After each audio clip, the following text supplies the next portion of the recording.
안녕하십니까. 이번 시간부터는 우리 흔히 대체 투자안이라고 부르는 Alternative Investment에 대해서 같이 학습해 보도록 하겠습니다. 오늘은 그 첫 번째로서 Alternative Investment의 구조, 스트럭처에 대해서 배워보도록 하겠습니다. 오늘부터 하는 내용은 굉장히 좀 흥미진진한 내용이니까요. 같이 한번 보도록 하겠습니다. 그 얼터너티브 인베스트먼트는 사실 뭐 대체 투자안이라고 뭐 한국에서도 요즘은 많이 하고 있죠. 그래서 제가 CFA를 뭐 처음에 이제 공부를 했을 때가 뭐 한 20년 전의 일이었었는데요. 그때만 해도 여기에 대해서 그렇게 비중이 있지는 않았어요. 근데 뭐 전 세계적으로 한국뿐만 아니라 전 세계적으로 이제 대체 투자안에 대해서 이제 좀 많이 하게 되고, 특히 뭐 레벨 2, 3에서 이제 배우시겠지만, 이제 특히 장기 롱텀 인베스터들이 이제 수익률 극대화, 리턴을 극대화하고 다이버시피케이션 어떤 효과를 누리기 위해서 이제 대체 투자안을 이제 포트폴리오 편입하면서 여기에 대한 대체 투자의 시장도 커졌고, 또 거기에 따라서 이런 CFA에서 다루는 커리큘럼 영역도 굉장히 확대가 된 것 같습니다. 그런 면에서 이제 이 부분도 레벨 1에서 상당히 비중 있게 다루고 있는데요. 그래서 조금 딱딱한 내용보다는 재밌는 내용이 많기 때문에 여러분과 같이 한번 재밌게 또 공부해 나가 보도록 하겠습니다. 그래서 슈에적 교재는 이제 리딩 78이고요. 그래서 페이지는 1페이지입니다. 그래서 어떤 그 얼터너티브 인베스트먼트의 특징에 대해서 배워보도록 하겠습니다. 그러면 이제 얼터너티브 인베스트먼트가 뭐냐? 그래서 1페이지에 나와 있는 것처럼 트래디셔널 인베스트먼트와 이제 다른 것입니다. 그래서 다른데 어떤 면에서 틀리냐? 그 트래디셔널 그 에셋 클래스 인베스트먼트라는 것은 이제 publicly traded stock, bond, cash에 투자를 하는데 롱 올리 포지션이거든요. 그러니까 이제 그것과 이제 다른 개념이 되겠습니다. 그래서 기본적으로 이제 그런 트래디셔널 에셋 클래스 영어로는 beyond라고 표현을 하는데요. 그 이상의 것을 alternative investment, 대체 투자안이라고 우리는 부르고 있다. 그런 종류에는 이제 쭉 설명이 나와 있겠지만 어떤 헤지펀드, 프라이빗 에쿼티 펀드, 리얼 에스테이트, 인베스트먼트 등등의 여러 가지가 있다. 그런 내용이 쭉 있고요. 그 종류에 대해서, 카테고리에 대해서는 뒷부분에서 또 상세히 설명을 드리도록 하겠습니다. 그래서 도대체 이걸 통해서 누리려고 하는 효과가 뭐냐? 그것이 1페이지에 잘 나와 있는데요. 어떤 분산 투자 효과, 다이버시피케이션을 통한 리스크 리덕션, 그리고 또 하나는 그런 굉장히 이 대체 투자안이 일리퀴드 하거든요. 그래서 유동성이 낮습니다. 그러면 유동성이 낮게 되면 일리퀴디티 프리미엄을 지불하게 되겠습니다. 그래서 일리퀴디티 프리미엄을 통한 하이어 리턴을 달성 가능하다. 그래서 이 두 가지 목적으로 얼터너티브 인베스트먼트를 저희가 어떤 투자의 대상으로 고려를 하게 됩니다. 그래서 말씀드린 그런 디버시피케이션 효과, 그리고 하이어 리턴 달성을 위해서 한다. 그래서 특징에 대해서는 1페이지, 2페이지에 쭉 설명이 되어 있는데요. 그래서 쭉 이제 보시면 이제 굉장히 이제 이것을 위해서는 굉장히 스페셜티를 가진 그런 인베스트먼트 매니저가 필요하고요. 두 번째는 전통 자산하고 그런 코릴레이션, 우리가 이전 퀀터테이티브 메소드에서 배웠던 그런 코릴레이션에 대해서 배웠지 않습니까? 그래서 그런 상관관계가 낮다. 그리고 이제 굉장히 대규모의 캐피탈 아웃레이, 그런 자본 지출이 필요로 한다. 그리고 그 투자 기간, 나중에 저희가 IPS 레벨 2, 3에 대해서 있어서 IPS라고 하는 인베스트먼트 팔러시 스테이트먼트에 대해서 배울 텐데요. 그때 어떤 인베스트먼트 호라이즌, 투자 기간에 대해서 이제 정하게 되는데, 이 기간 투자자, 특히 장기 투자자들이 이러한 AI라고 부릅니다. 그래서 AI라는 게 그런 Artificial Intelligence를 의미하는 건 아니고요. Alternative Investment의 AI입니다. 그래서 이런 대체 투자를 고려를 하게 된다. 그러한 내용이 되겠습니다. 그래서 어떤 내용이고요. 그 다음에 일리퀴디티, 금방 말씀드린 것처럼 장기로 이제 투자를 하게 되고 굉장히 긴 기간 동안 묶여져 있게 됩니다. 그래서 이러한 것 때문에 하이어 리턴이 나오는 거거든요. 그래서 일리퀴디티, 유동성이 굉장히 떨어지는 것이다. 이러한 내용이 되겠습니다. 그리고 이제 그 투자 구조도 이제 그 직접적인 투자의 어떤 그 하기가 힘들기 때문에 그것을 극복하기 위한 투자 구조를 만들게 됩니다. 그러한 내용. 그리고 기본적으로 어떤 매니저, 인베스트먼트 매니저와 투자자, 인베스터 간의 정보의 비대칭성이 존재를 하기 때문에 그것을 극복하기 위한 그런 컴펀세이션 스킴, 그런 보상 구조, 그런 부분이 특징 중에 하나가 되겠습니다. 그 다음에 이제 이 대체 투자 같은 경우에는 그 굉장히 뭐 후술 나중에 설명을 드리겠지만 그 리턴이 정규 분포를 그리질 않거든요. 정규 분포를 그리지 않고 굉장히 이제 요런 식의 리턴을 많이 그리게 됩니다. 그래서 기본적으로는 이제 요런 네거티블리 스큐드 돼 있는 거죠. 네거티블리 스큐드. 그리고 커토시스도 조금 높거든요. 그래서 그런 뾰족한 그러한 성격을 가지고 있습니다. 그래서 이제 그럴 때 성과평가하는 것들이 이제 조금 어렵게 됩니다. 그래서 이러한 성과 측정, 평가하는 그런 면에서 이제 전통적인 에셋에 비해서 다른 특징을 가지고 있게 됩니다. 그래서 이 부분에 대해서는 이제 계속 설명을 드리도록 하겠습니다.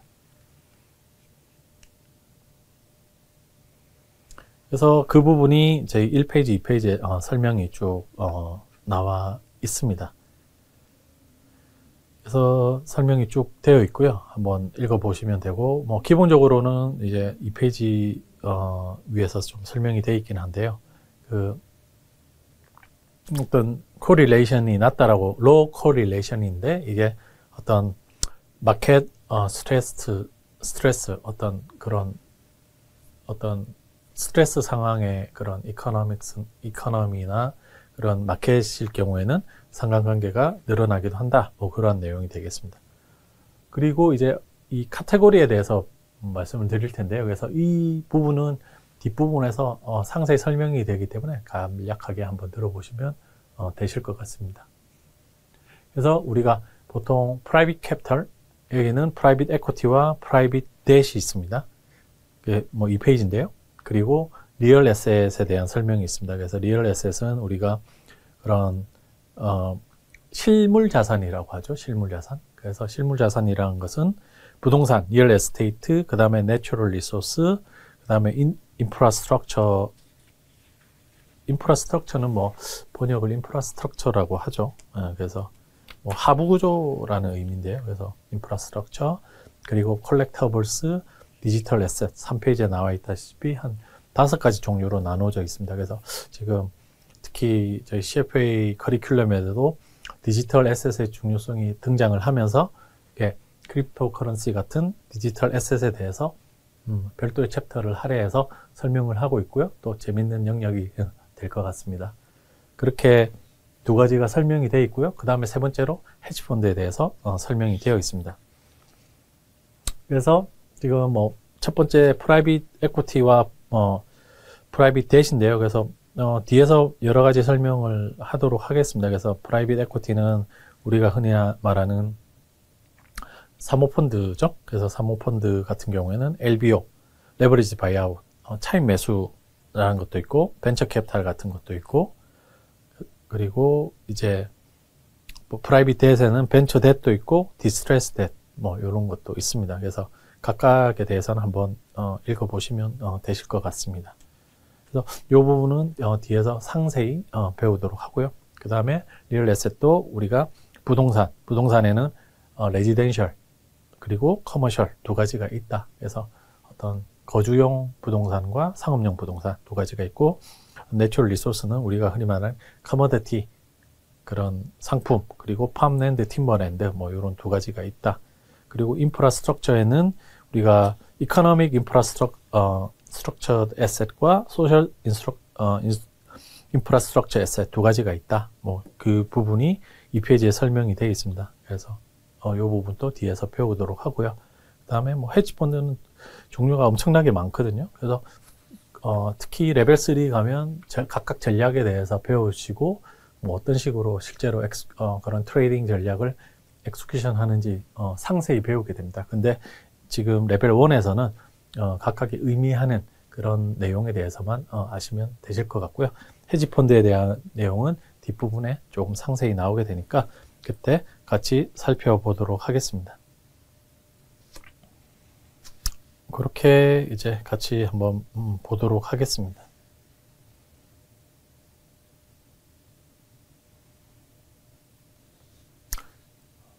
이렇게 하고요. 그 다음에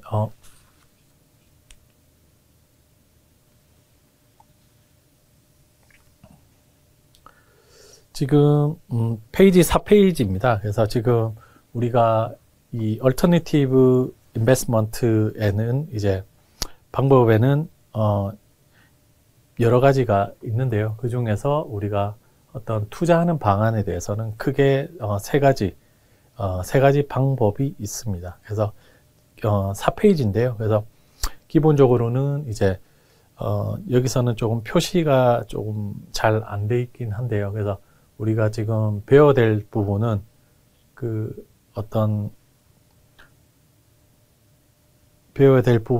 요 세 가지 방안에 대해서 각각 어떤 식으로 우리가 대체 투자안에 대해서 투자를 하는지 그러한 부분에 대해서 한번 보도록 하겠습니다.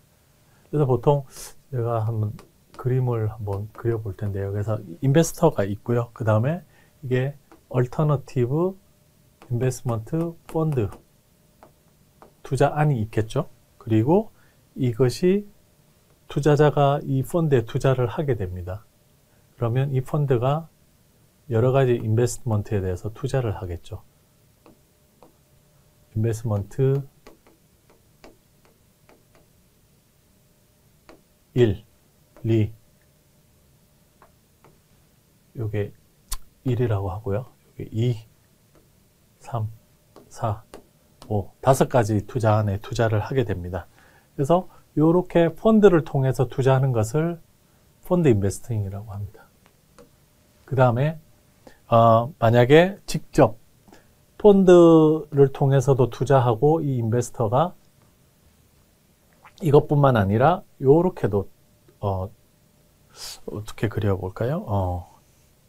요렇게도 투자를 한다. 요렇게.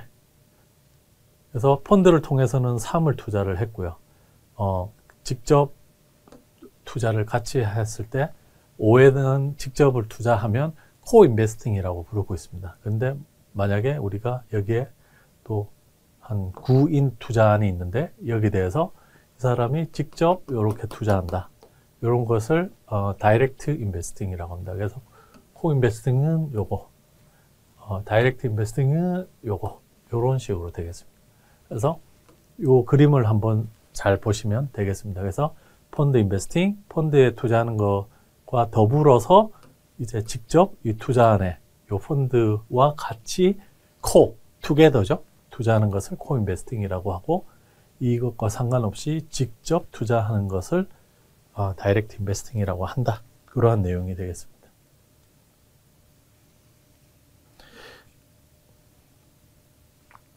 그러한 내용이 되겠습니다. 그래서 그 내용이 조금 교재에서는 쉐이저 노트에서는 잘 표시는 안 되어 있는데요.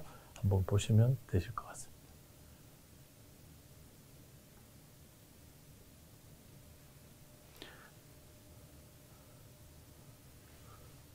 그래서 뭐 조금 설명이 되어 있고요. 그 다음에 기본적으로 이제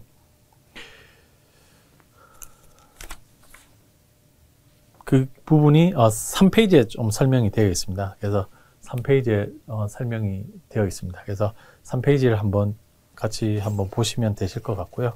그래서 쭉 설명이 이어져 있습니다. 그래서 펀드 인베스팅은 이제 어떤 이제 인다이렉트 한 그러한 형태죠. 그래서 간접적인 투자 방안입니다. 그래서 금방 그림 그려드린 것처럼 그런 펀드를 통해서 이제 투자를 하고요. 그래서 이 펀드에 대해서 이제 이 설명처럼 매니지먼트 피, 어떤 매니지먼트 피를 주고요. 그 다음에 이제 퍼포먼스 피라고 하는 그 피도 줍니다. 그래서 이 펀드 매니저한테 운용 보수라고 보통 하죠. 그래서 어떤 관리 보수, 매니지먼트 피를 기본적으로 보통 주고요. 그래서 어떤 그 헤지 펀드 같은 경우나 뭐 이런 경우에는 AUM이라고 해서 Asset Under Management, 그런 운용하고 있는 자산 규모에 따라서 피를 주기도 하고요. 그 다음에 프라이빗 에쿼티 같은 경우에는 우리가 그 커미티드 캐피탈이라고 부르는 그런 부분에 대해서 일정 비율로 그런 매니지먼트 피를 주고 있습니다. 그리고 성공한 것에 대해서는 뭐 보통 우리가 프라이빗 에쿼티 같은 경우는 220 룰, 뭐 헤지펀드는 110 룰, 뭐 이런 식으로 이게 매니지먼트 피고요. 이게 퍼포먼스 피입니다. 그래서 이런 식으로 퍼포먼스 피 또 인센티브 피 뒷부분에서 상세히 배우도록 할 텐데요. 그래서 이러한 이익에 대해서는 이러한 식으로 서로 피를 나누게 됩니다. 그래서 이러한 펀드 인베스팅을 통해서는 인베스터가 그런 인베스트먼트 매니저한테 이런 매니지먼트 피와 인센티브 피를 지불한다. 그래서 이것은 보통 그 저희 교재 3페이지에도 나와 있지만은 뭐 여러 가지 뭐 메커니즘에 대해서는 뒤에서 배우고, 어떤 펀드의 텀시트이라고 하죠. 텀시트라는 말은 요즘 국내에서도 텀시트라는 말은 뭐 그냥 일반적으로 사용하는 용어입니다. 그래서 어떤 조건에 대해서 그런 계약 조건이 담겨진 문서이죠. 거기에 대해서 여러 가지 그런 인베스트먼트 팔러시, 피 스트럭처, 그 다음에 뭐 인베스터가 참여할 때 필요한 요건 뭐 등등을 정의를 해놨다고 그렇게 되어 있습니다. 그게 이제 펀드 인베스팅이고요. 그래서 펀드 인베스팅은 여기 설명 한번 읽어보시면 되실 것 같고, 이제 시험 문제 어떤 게 나오냐면 각각의 장점, 단점에 대해서 시험 문제 잘 나올 겁니다. 그래서 장점은 이제 펀드 매니저가 전문적인 어떤 서비스와 지식을 주는 것이고요. 그 다음에 인베스터의 인발브먼트 수준이 낮고, 그 다음에 어떤 펀드에 투자를 하게 되면 금방 설명드린 것처럼 이제 AI 펀드가 있고요. 이렇게 여기 이렇게 투자를 하면 여기에 펀드에 투자를 하게 되면 이 인베스트 입장에서는 굉장히 그 적은 금액으로도 투자 가능합니다. 근데 이제 이게 뭐 예를 들어 뭐 헤지 펀드라든지 특히 뭐 프라이빗 에쿼티가 뭐 몇억, 몇십억, 몇천억 이럴 때는 사이즈가 커서 직접 투자나 코인 베트는 사실 힘들고요. 그래서 이런 이제 나중에 저희가 어크레티드 인베스터라고 부르는 적격 투자자에 한해서 여기에 투자하는데 보통 뭐 미국에서는 한 10억 정도, 한국도 10억 정도, 뭐 미니멈 정도로 필요하다. 뭐 이런 말도 있습니다. 그래서 뭐 한 계좌당, 구자당 뭐 그런 정도 되겠습니다. 10억, 100억 뭐 이런 식으로 돼 있죠. 그렇게 해서 어떤 그 미니멈 캐피탈 리콰이어먼트가 낮다. 그렇게 얘기를 하시면 되고요. 대신에 뭐 다양한 종류의 또 투자를 할 수 있는 장점도 가지고 있습니다. 거의 반해서 이제 단점이 뭐냐면 이제 요런 펀드 직접 안 하고 이 사람을 거쳐야 되기 때문에 피가 발생한다는 거죠. 그리고 이러한 펀드를 구하는 데 있어서도 이 인베스터 입장에서는 듀딜리전스, 실사를 해야 된다. 그러한 의미가 되겠습니다. 그리고 또 이런 투자를 하게 되면 보통은 여기 뭐 락업 피리어드라든지 여러 가지 돈을 빼는데 리뎀션이라고 하는데요. 이제 환매죠, 환매. 리뎀션 하는데 제한이 있기 때문에 그 어려움을 가지고 있습니다. 그래서 이런 펀드 인베스팅은 이러한 어려운 점을 가지고 있습니다. 그 다음에 이제 뭐 다이렉트 인베스팅을 먼저 보죠. 그래서 이 사람이 이 사람이 고려하는 것 말고 다른 이 투자안에 대해서 투자를 한다. 이게 다이렉트 인베스팅인데요. 이러한 것은 어떤 장점을 가지고 있냐. 그래서 기본적으로 이런 것들은 보통 개인 투자자는 힘들고요. 큰 기관 투자자, 예를 들어 뭐 펜션 플랜이라든지 특히 뭐 제일 유명한 게 소버런 웰스 펀드라든지 펜션 펀드, 뭐 그 다음에 미국의 인다우먼트 펀드 뭐 이런 것들 있죠. 그런 큰 기관 투자자들이 직접 투자를 할 수가 있는데요.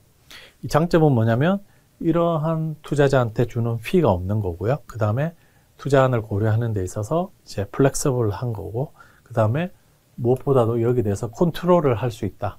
그러한 내용이 되겠습니다. 그리고 이제 단점은 뭐냐면 이제 실질적으로 내부적으로 그런 캐파를 갖춰야 되기 때문에 그런 엑스퍼티즈를 갖추는 게 쉽지는 않다. 그런 내용이 되겠습니다. 그래서 또 투자한 사이즈가 크기 때문에 간접 투자에 비해서 이제 캐피탈 리콰이어먼트가 굉장히 높다. 이러한 내용이 되겠습니다. 그러면 이제 펀드 인베스팅 말고 다이렉트 인베스팅 말고 그 중간인 코인베스팅, 이렇게 투자하기도 하고 이렇게 투자하기도 하는 이러한 코인베스팅의 장점과 단점은 뭐냐, 그것이 중요한데요. 그래서 이것은 기본적으로는 장점은 뭐냐면 어떤 이제 펀드 인베스팅만 할 때보다는 그 매니지먼트 피 수준이 조금은 줄어들겠죠.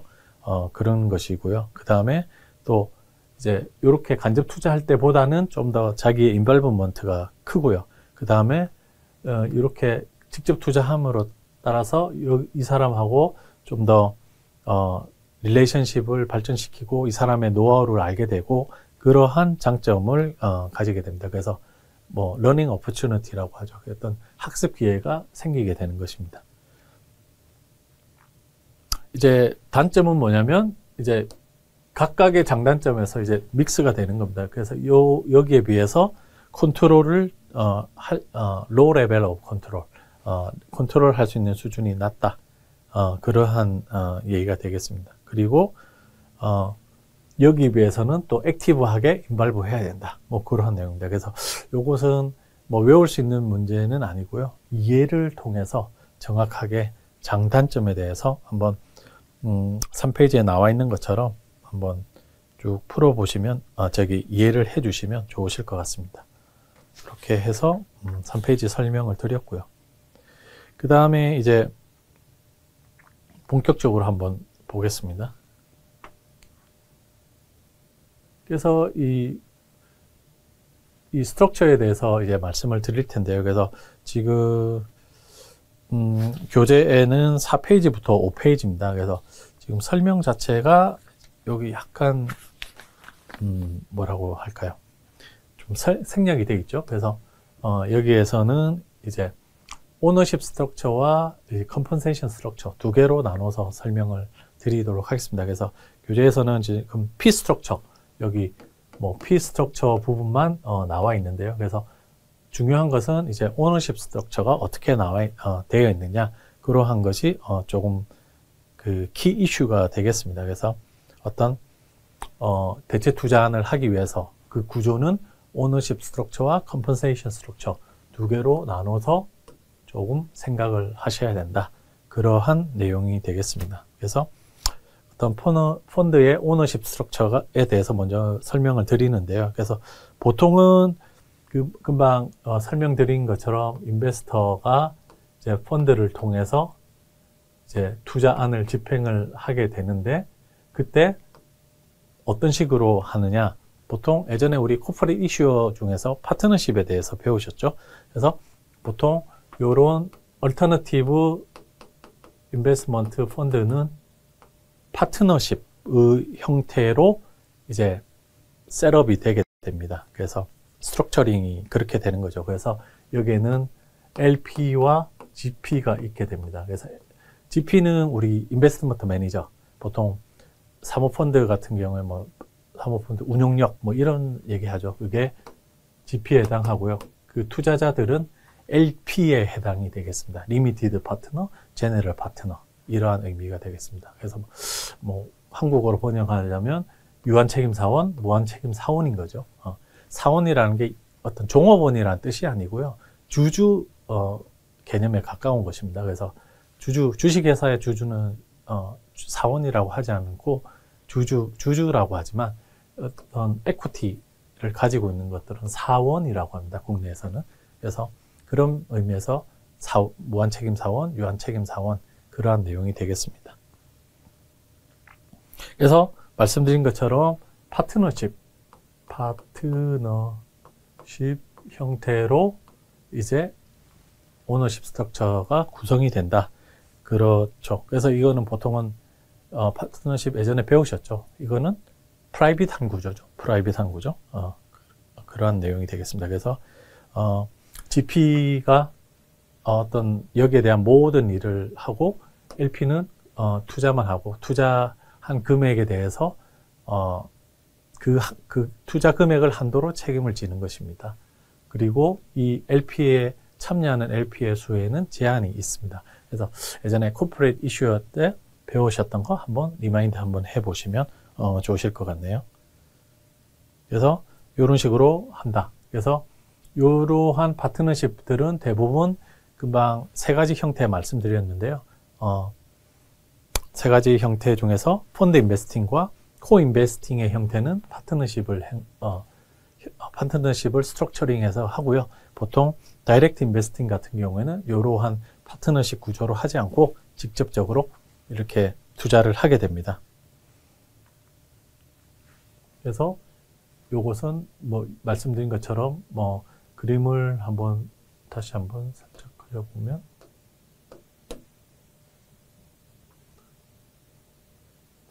여기에는 뭐 어떻게 할까요? 뭐 GP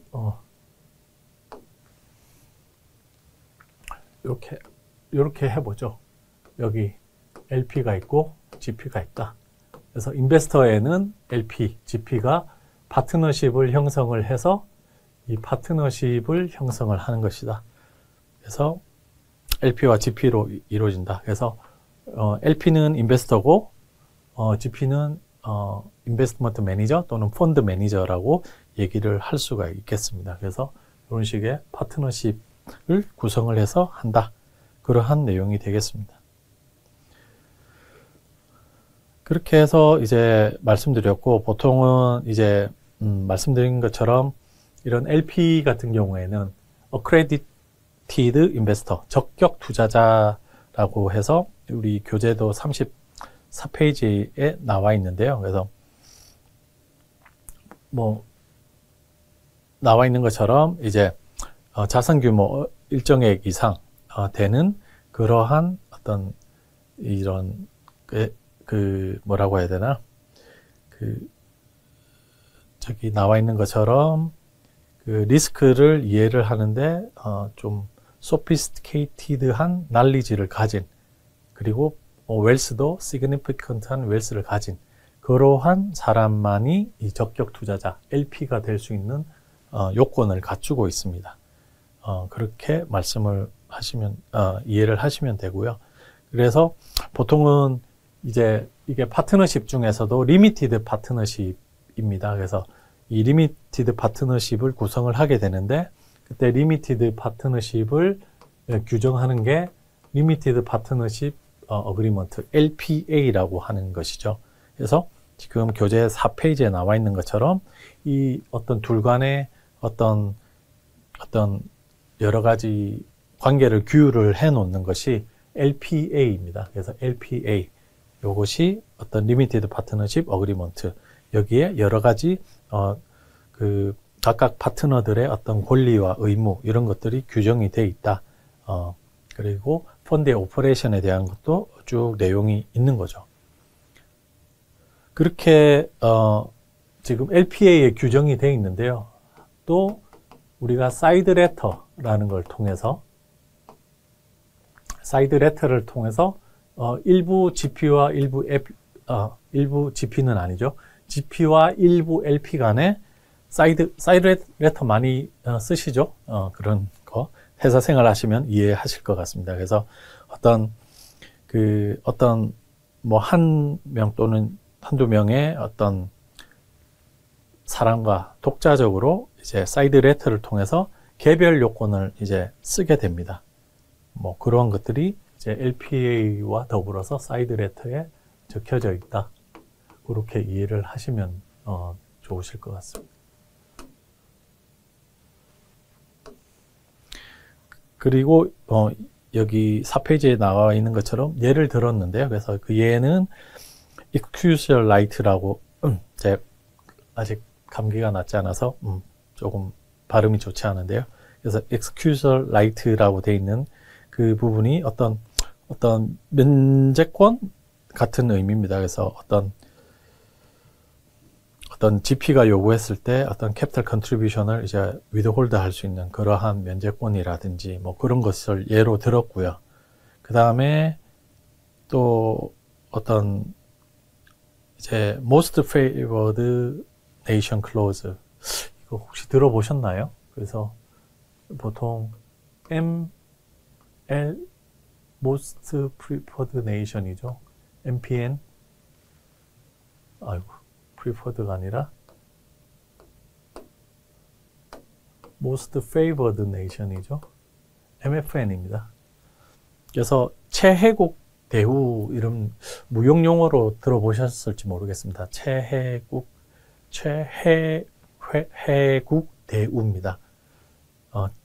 그래서 어떤 무역의 요건에서 내가 이제 여기 나와 있는 것처럼 뭐 똑같은 동등하게 좋은 조건으로 달라. 뭐 그러한 얘기입니다. 그래서 어떤 MFN이라고 주로 해서 많이 얘기를 하는데요. 그래서 최혜국 대우의 어떤 규정 이런 것도 이제 사이드 레터에 담는다든지 뭐 그러한 내용들이 되겠습니다. 그래서 이런 내용이 있고요. 그리고 또 뭐 어떤 게 있을까요? 보통 또 있는 게 보통 이런 것도 들어보셨을까요? 요게 퍼스트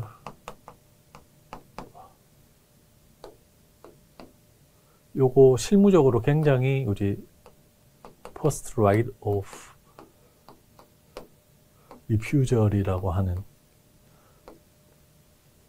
뭐 우선 매수권 뭐 이런 의미로 이제 많이 쓰는데요. 그래서 보통 그 예를 들어 뭐 어떤 투자안이 있으면 나한테 먼저 와서 물어봐라.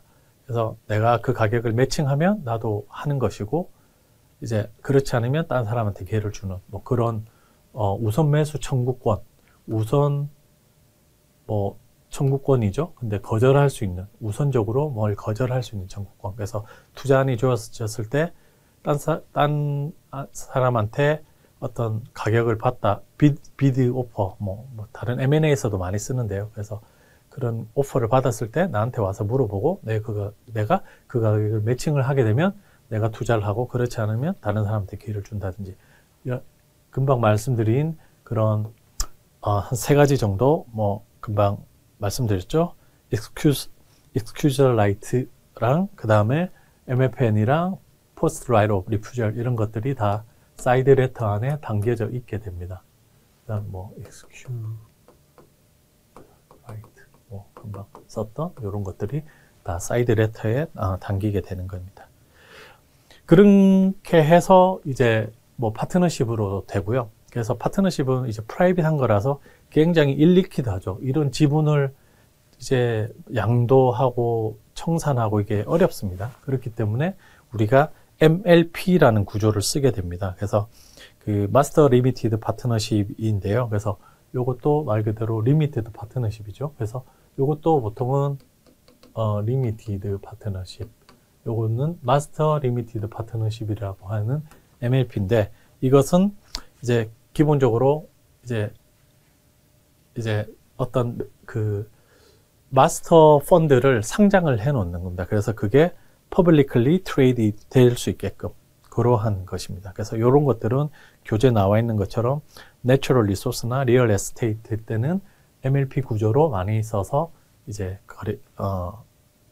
이제 투자자가 AI 펀드에 투자를 할 수 있게 되는 것입니다. 그래서 이것이 오너십 스트럭처에 대한 내용이 되겠습니다. 재미있으시죠? 예. 그 다음에 compensation structure 또는 뭐 P structure라고 하는데요. 그래서 뭐 P structure 그래서 한번 배워보도록 하겠습니다. P. 그래서 말씀드린 것처럼 어떤 매니지먼트 P에 대한 것이 있고요. 그 다음에 퍼포먼스 P, 인센티브 P, 캐리드 인트리스트. 이거는 뭐 P에서 캐리드 인트리스트란 말을 많이 쓰죠. 그래서 뭐 실무에서는 캐리 하고 있습니다. 캐리. 그래서 뭐 지금 뭐 경제신문이나 이런 데 보시면 캐리라고 많이 얘기를 하는데요. 그래서 이게 퍼포먼스 P를 의미를 하고 있습니다. 그래서 다양한 형태로 말이 되고 있습니다. 그래서 4페이지에 설명이 나와 있는데요. 그래서 헤지펀드는 보통 AUM이라고 부릅니다. AUM이라고 부르는 그 AUM 또는 보통 AUM이라고 하죠. 뭐 Asset Under Management라고 해서 뭐 AUM이라고 많이 부르는데요. 그래서 여기에 따라서 성공 보수를 받습니다. 매니지먼트 P를 받습니다. 그래서 매니지먼트 P를 받고요. 대신에 이제 프라이빗 에쿼티는 커미티드 캐피탈 그 4페이지 보시면 커미티드 캐피탈 진한색으로 볼드체로 되어 있고 not invested capital이라고 되어 있죠. 그래서 이 부분은 뒷부분에 좀 설명을 상세히 드릴 텐데요. 그래서 좀 이제 아시면 좋으실 것 같아서 여기서도 한번 다시 말씀드리겠습니다. 그래서 보통은 이제 인베스터들이 이제 PE 펀드에 투자를 하게 되면 commit yourself 이런 말 쓰죠.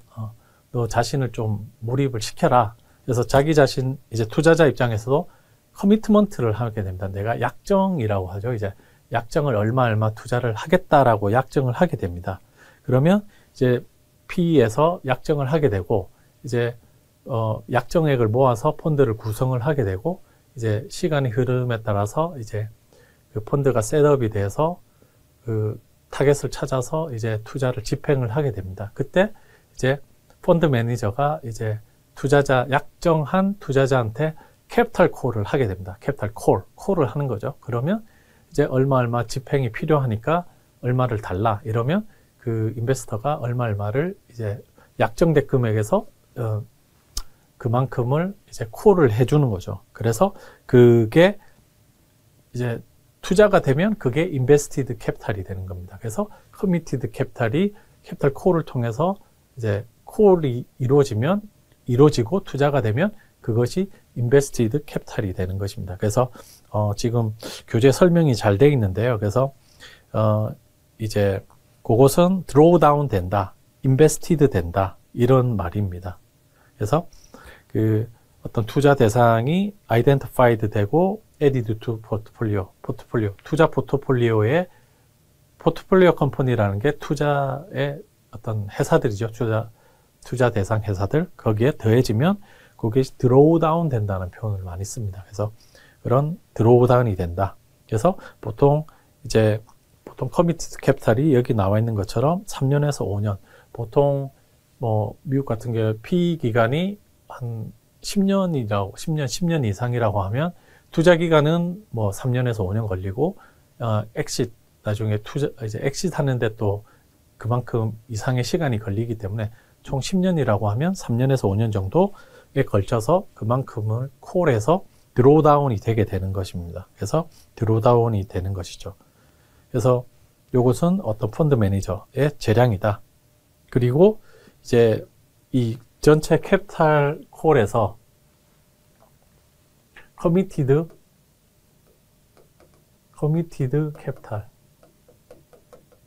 캐피탈인데 뭐 여기서는 말 그대로 인베스티드 캐피탈이라고 되어 있죠. 인베스티드 캐피탈 드로우다운 된 겁니다. 그래서 나머지는 소진 안 된 거는 드라이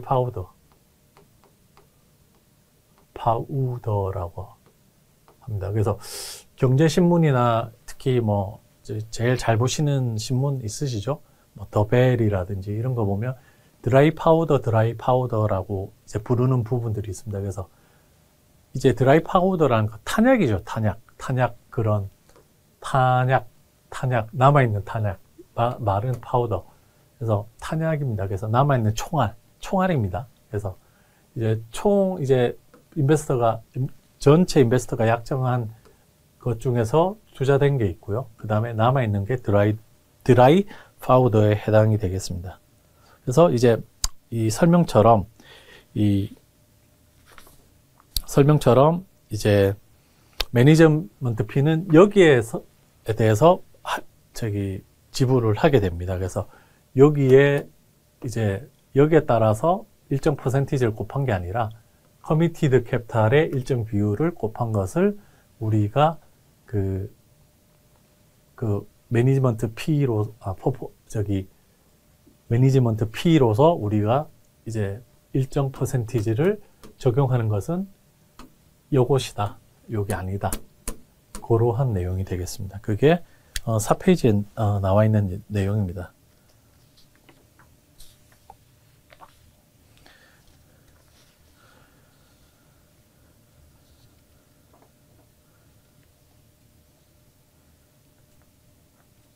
그렇게 설명을 드리고요. 그 다음에 지금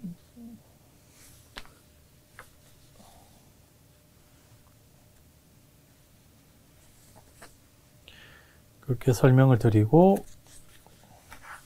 이제 이 매니지먼트 피에 대해서 설명을 드렸습니다.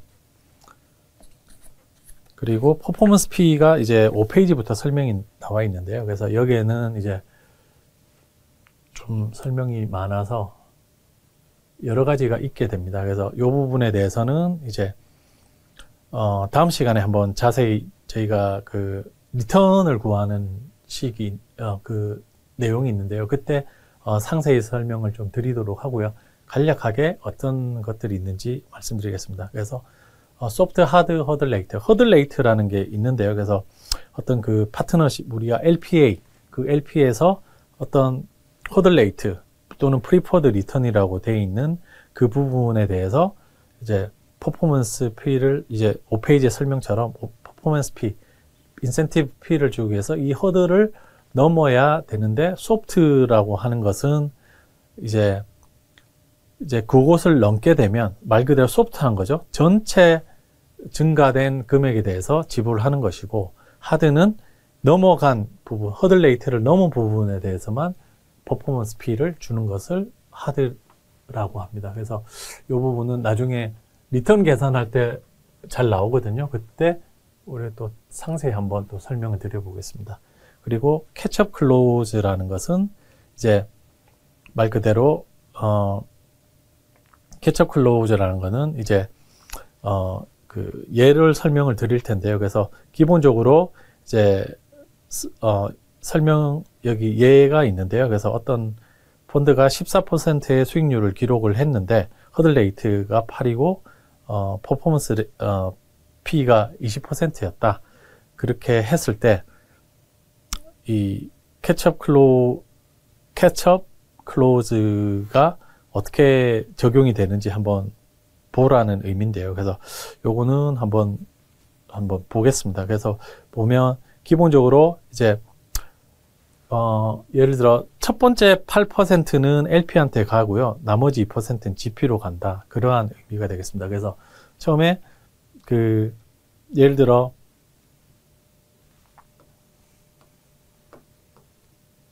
14%를 이제 기록을 하게 된 14% 리턴을 기록하게 되는데 허들 레이트가 8%입니다. 8%면 기본적으로 우리가 20% 퍼포먼스 P가 되면 이제 캐치업 클로즈는 여기서 처음에 LP한테 8%가 하고요. GP한테 2%가 가게 됩니다. 그러면 이제 우리가 80대 20으로 나누기로 했죠. 퍼포먼스 P가 20이니까. 그러면 요렇게 캐치업이 된 겁니다. 캐치업이라는 게 캐치업 위드라는 관용어가 있죠. 이렇게 잡다, 따라잡다 이런 말인데요. 그래서 이렇게 하고 이 나머지가 4%를 8대 2로 나누게 됩니다. 그러면 여기서는 이 4%를 0.8을 가져가게 되는 거고요. 그 다음에 이 친구한테는 83, 32, 3.2%를 LP가 더 가져가게 되는 것입니다. 그래서 요 캐치업 클로즈가 적용이 될 때는 이러한 형식으로 된다. 그러한 의미를 가지고 되겠습니다. 그래서 지금 말한 것처럼 GP 하게끔 캐치업하게 한다. 처음에 10%에 대해서 8대 2로 우리가 가져가게끔 캐치업하게 해준다. 그러한 의미를 가지고 있습니다. 그래서 이 부분은 또 뒤에 한번 또 리마인드를 시켜드리도록 하겠습니다. 그리고 이제 하이워터 마크에 대해서 클로즈가 있는데요. 이 부분은 이제 설명이 나와 있는데요. 그래서 이 부분도 설명을 드리면 이제 인베스터가 퍼포먼스 어떤 개인에 대해서 두 번 다시 더블로 카운팅해서 지불하지 않는다. 그래서 보통 하이워터 마크 보통 어떤 뭐 이렇게 이런데 뭐 댐이나 다리 같은 데 보면 물이 한번 들어찼다가 이렇게 표시된 거 있죠. 하이워터 마크가 있습니다. 그래서 개인이 이제 어떤 이익이 높았다가 낮아졌다가 다시 높아지는데 이때 성과 보수를 줬습니다. 이때 줬는데 낮아졌고 이렇게 왔을 때 똑같은 성과 보수를 주는 게 아니고요. 더 이상 높아갔을 때 이 높은 부분에 대해서 주게 된다. 그게 하이워터 마크가 되겠습니다. 그러한 부분이 이제 하이워터 마크가 되고요. 그 다음에 클로우백 프로비전은 5페이지 밑에 있는데요. 그래서 클로우백 프로비전이라는 것은 뭐냐면 LP가 만약 GP한테 부적절하게 지불됐던 피를 다시 그런 부적절하게 지불된 그 퍼포먼스 피를 가져오는 것입니다. 그래서 한 해에는 이익이 나서 왕창 줬는데 다음에 또 손실이 났어. 그러면 그것을 클로우백 하는 것입니다. 그래서 그러한 내용이 되겠습니다. 그래서 그러한 내용이 되겠다. 그렇게 보시면 되고, 요거는 나중에 리턴 계산할 때 숫자로 제가 한번 좀 보시면 좀 더 이해가 더 빠르실 것 같고요. 지금은 말로서 이해를 해 주시기 바랍니다. 그 다음에 이제 우리가 이제 워터폴이라는 게 있습니다. 그래서 워터폴이라는 것은 뭐냐면 이거는 파트너십에서 어떤 그 프라핏을 GP와 LP 간에 나누는 그러한 방법을 워터폴이라고 합니다. 그래서 GP와 LP 간에 프라핏 로스를 이제 나누는 건데요. 그래서 딜 바이 딜, 아메리칸 워터폴이라는 것은 GP가 딜 베이스로 퍼포먼스 피를 가져가는 것이고요. 이제 홀 오브 펀, 유로피언 워터폴이라는 것은 이제 여기 설명도 나와 있지만은 모든 투자안이 엑시트되고 날 때까지 퍼포먼스 피를 계산을 하지 않습니다. 그래서 나중에 예제도 있지만은 딜 바이 딜 한쪽에서는 이익 나고 한쪽에서 손실 났을 때 아메리칸은 이제 이익 난 데서 가져가고 손실 난 데는 안 가져가지만 그 유로피언은 두 개를 합쳐서 이제 그러면 이익이 줄어들겠죠. 거기에 따라서 퍼포먼스 피를 지불을 하게 됩니다. 거기에 따라서 이제 좀 더 어떻게 보면 이게 더 합리적이죠. 그래서 그런 식의 어떤 내용이 되겠습니다. 그래서 그 내용이 이제 5페이지에 설명이 되어 있습니다. 그래서 이 부분은 좀 뒤에서 다시 한번 보겠습니다. 그렇게 해서 이 부분까지 봤고요. 모듈 퀴즈 한번 같이 보도록 하겠습니다. 그래서 전통적인 투자에 비해서 이제 얼터너티브 인베스트먼트의 어떤 특징이 뭐냐. 그래서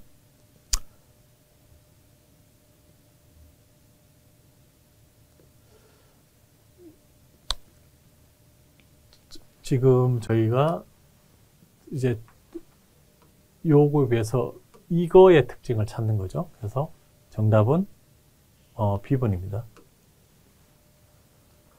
그래서 훨씬 레스가 아니죠. 더 리퀴디티가 높고요. 그 다음에 모어가 아닙니다. 그래서 정답은 B번입니다. 2번 문제인데요. 그래서 어떤 얼터너티브 인베스트먼트를 우리가 고려를 하고 있는데요. 그래서 인하우스 엑스퍼티즈가 없습니다. 그러면 어디에 해야 되느냐? 그랬을 때는 이제 인하우스 엑스퍼티즈가 없습니다. 어떤 듀딜리전스를 한다. 실사라는 말을 하죠. 그래서 답은 펀드 인베스팅이 되겠습니다. 그 다음에 이제 프라이빗 에퀴티 펀드의 매니지먼트 피는 뭐의 퍼센티지로 결정된다. 말씀드렸죠? 커미티드. 실제로 투자된 금액이 아니라 약정 금액으로 기준으로 한다. 보통 이게 헤지 펀드일 경우에는 답은 AUM, 보통 AUM으로 표현되는 C번이 답이 되겠습니다. 그래서 요거는 이렇게 알아두시면 좋고요. 4번 같은 경우에는 이제 4번 문제를 한번 보겠습니다. 지금 그 프라이빗 에쿼티 펀드의 투자자에게 LP 텀 중에서 LP 리미티드 파트너십 텀 중에서 가장 리스트 어드밴터저스한 그러한 것은 뭐냐, 그러한 내용이 된대요. 그래서 이것은 답은 C번입니다. 그래서 말 그대로 이제 투자자죠. 어떤 펀드 매니저가 아니라 투자자 입장에서는 이제 아메리칸 스타일 워터폴을 하게 되면 손실 난 거는 뭐 안 주지만 이익 난 거에 대해서만 주고, 유로피언은 합쳐서 주니까 훨씬 더 이제 이게 인베스터한테 유리하고요. 클로우백도 이제 먼저 이익이 나고 뒤에 왕창 손실이 났으면 클로우백 이제 가져올 수 있으니까 이것도 유리한 거거든요. 근데 요거는 불리한 거기 때문에 정답은 C번이 되겠습니다. 이렇게 해서 이번 시간까지 마쳤고요. 우리 다음 시간에 또 다시 시작하도록 하겠습니다. 수고하셨습니다.